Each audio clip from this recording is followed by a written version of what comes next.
Hey guys, kain po tayo. So, sa nakikita nyo sa akin na hataw lagi kumain ngayon. Diet, ako diet. Kunti na lang kakainin ko, oh. Tapos isang pirasong ulam lang. Kasi sinabihan ako ng boss ko,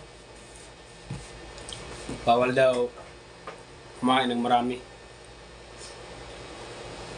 Kaya magda-diet na muna tayo ngayon. Sobrang init nga pala ngayon.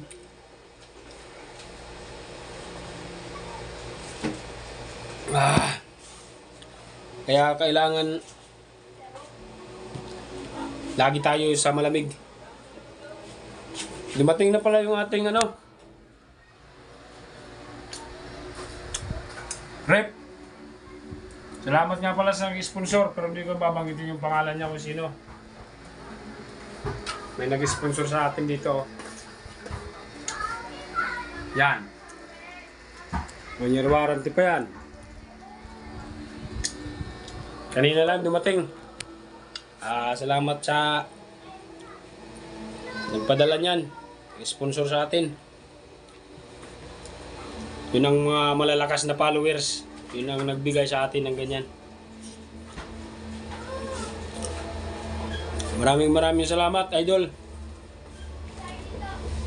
Baka naman Red Doors na kasunod yan.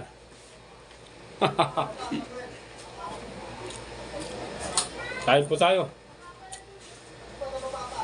Ito nga yung pagkain ko ay laylo lang ako kumain ngayon, gawa nga ng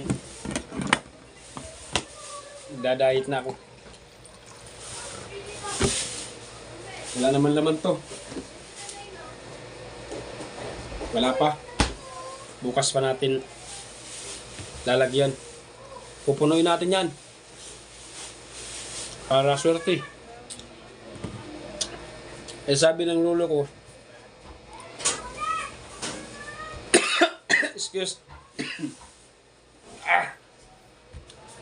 Pagka bagong dating daw, kailangan punuin daw ng laman. Para swerte daw.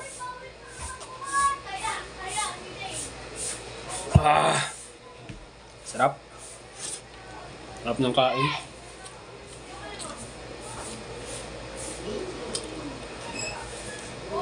Malaman talaga yung isda na dalagang bundok. Oh, malaman siya. Masarap. Okay,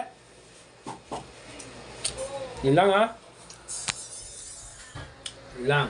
Napapakita ko lang yung aming bahay, barong-barong na maliit. Yan. Aming isa. Yan. Thank you.